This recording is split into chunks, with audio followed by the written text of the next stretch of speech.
Esselamu Aleyküm. Bugün mən sizlərə Allahın Əl-Mümin adından, bu adın mənasından və fəzilətlərindən bəhs edəcəm. Və çox gözəl bir duamız da olacaq. Bunu oxuyarıq, inşallah birlikdə amin deyərik.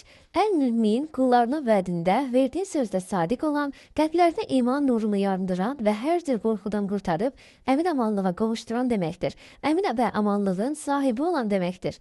Mümin adının ərəb dilində 3 mənası vardır.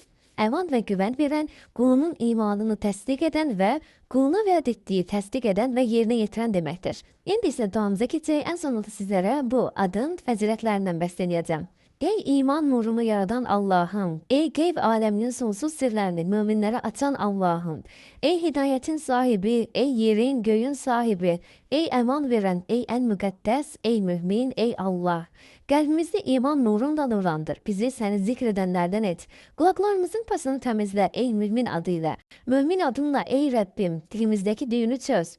Gözümüzdən qəflət pərdəsini qaldır mömin adınla. Mömin adınla qəlbimizdə iman nurunu həkk et. Şübhə və qəzəbdən doğan kədəri qəlbimizdən sil mömin adınla.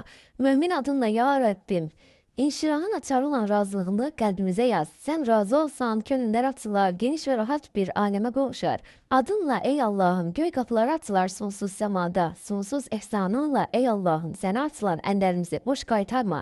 Lütfünlə ya Rəbbim və kərəminlə də bizi razılığını çatdır. Nəfsin təsəllütündən bizi qurtar, bizi səmimə qəlb ver mümin adınla. Vəsvəsəni və riyanı qəlbimizdən sök at mümin adınla ya Rəbbim.